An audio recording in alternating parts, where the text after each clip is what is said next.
اعوذ باللہ من الشیطان الرجیم بسم اللہ الرحمن الرحیم اللہم صلی وسلم علی سیدنا و مولانا محمد وعلی آل سیدنا محمد بعدد اوراق الاشجار۔ کتاب نور عرفان جلد اول روحی علوم جس کا پروفیسر ڈاکٹر محمود علی انجم نے تحقیقی و تنقیدی جائزہ پیش کیا ہے۔ صفحہ نمبر 126 پر سانس کی مشقیں کی سرخی قائم کرتے ہوئے ڈاکٹر صاحب لکھتے ہیں، سانس لینے، سانس روکنے، سانس خارج کرنے کے دورانیے، سانس لینے کے طریقہ کار، دوران مشق تصور قائم کرنے اور تفکر کرنے کے لحاظ سے سانس کی مشقوں کے بہت سے طریقے ہیں۔ ان طریقوں میں سے مشق تنفس نور، شمار تنفس، متبادل طرز تنفس، مشق حبس دم کو رئیس امروہی اور خواجہ شمس الدین عظیمی نے بہت اہمیت دی ہے اور اپنی کتب میں ان کا ذکر کیا ہے۔ جذباتی اتار چڑھاؤ اور اعصابی نظام میں سانس بہت اہمیت رکھتا ہے۔ جذباتی کیفیت بدلنے سے عمل تنفس متاثر ہو جاتا ہے۔ مثلاً غصے میں جب شیطان دوران خون کے ساتھ انسان کی رگوں میں گردش کرتا ہے تو بلڈ پریشر بڑھ جاتا ہے، اس کے ساتھ ہی سانس کی رفتار تیز ہو جاتی ہے۔ ذہنی سکون کی حالت میں سانس لینے اور خارج کرنے کا عمل معمول کے مطابق جاری رہتا ہے۔ اچانک صدمے کی صورت میں اندر کا سانس اندر اور باہر کا سانس باہر رہ جاتا ہے۔ حالت خواب یا استغراق کی حالت میں باطنی حواس کا غلبہ ہوتا ہے، اس لیے سانس کی رفتار ہلکی ہو جاتی ہے۔ سانس اندر لینے کا وقفہ بڑھ جاتا ہے اور باہر نکالنے کے دورانیے میں کمی آ جاتی ہے۔ مراقبے میں یہ کیفیت پیدا کرنے کے لیے ارتکاز توجہ کی مشق سے پہلے یا ارتکاز توجہ کی مشق کے ساتھ ہی سانس کی بھی مشق کی جاتی ہے۔ چونکہ روحی صلاحیتیں اور سانس کا آپس میں گہرا تعلق ہے، اس لیے ان مشقوں سے روحی صلاحیتوں میں خاطر خواہ اضافہ ہوتا ہے۔ اس ضمن میں درج ذیل مشقیں بہت فائدہ مند ہیں۔ مشق نمبر 1، سانس کے چکر شمار کرنے کی مشق۔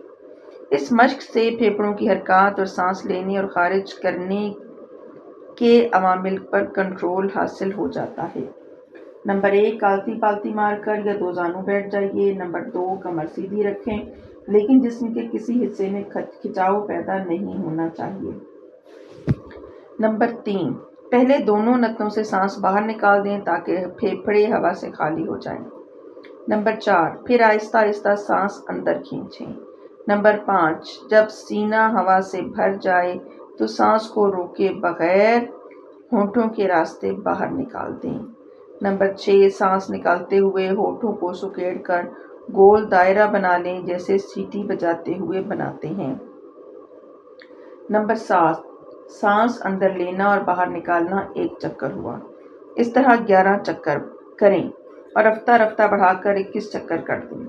مراقبہ کے وقت سانس کی رفتار ہلکی ہونی چاہیے۔ یہ بات یاد رکھیے کہ مراقبہ کے دوران انسان کی سانس کی رفتار کو ارادے کے ساتھ آہستہ نہ کیجیے، اس لیے کہ ذہنی مراقبہ سے ہٹ کر سانس کی آمد و رفت کی طرف ذہن چلا جائے گا۔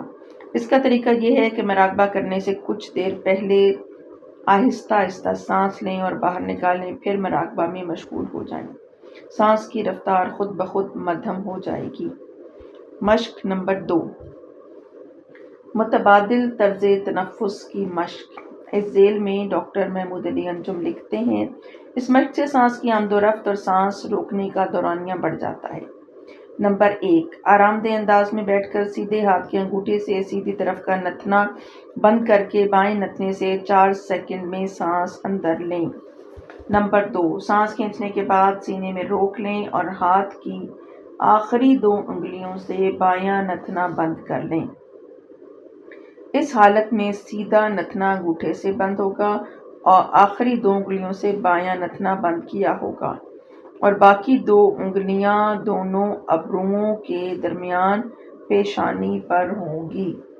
سانس کو 4 سیکنڈ تک سینے میں رکھیں اور صرف انگوٹھا سیدھے نتنے پر سے ہٹا کر سانس کو 4 سیکنڈ تک باہر نکال دیں۔ نمبر 4، بغیر رکے ہوئے اسی نتنے سے 4 سیکنڈ میں سانس اندر کھینچیں اور انگوٹھے سے سیدھا نتنا دوبارہ بند کر لیں۔ نمبر 4 سیکنڈ تک سانس روکیں، پھر بائیں نتنے پر سے 2 انگلیاں ہٹا کر 4 سیکنڈ میں سانس باہر نکال دیں۔ یہ 1 چکر مکمل ہوا۔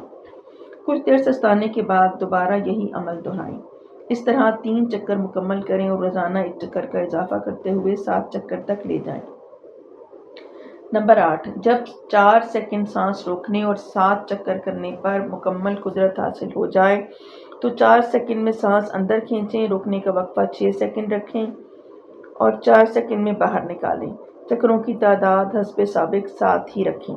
نمبر 9، جب 6 سیکنڈ تک سانس روکنے اور 7 چکر مکمل کرنے پر کنٹرول حاصل ہو جائے تو صرف روکنے کا وقفہ 2 سیکنڈ بڑھا دیں۔ اس طرح 2 سیکنڈ روکنے کا وقفہ بڑھاتے ہوئے 16 سیکنڈ تک لے جائیں۔ نمبر 10، جب 16 سیکنڈ سانس روکنے اور 7 چکر مکمل کرنے میں کوئی دشواری محسوس نہ ہو تو صرف باہر نکالنے کا وقفہ بڑھا کر 8 سیکنڈ کر دیں، یعنی 4 سیکنڈ میں سانس اندر لینا، 16 سیکنڈ روکنا، 8 سیکنڈ باہر نکالنا۔ اس کے بعد انہی وقفوں پر مکمل مشق کرتے رہیں۔ وما علینا الا البلاغ۔ انشاءاللہ اگلے پروگرام میں ہم مشق تنفس نور کے حوالے سے بات کریں گے۔ اللہم صلی علی سیدنا محمد فی اول کلامنا، اللہم صلی علی سیدنا حبیبنا محمد فی اوسط کلامنا، اللہم صلی علی سیدنا حبیبنا محمد فی الآخر کلامنا۔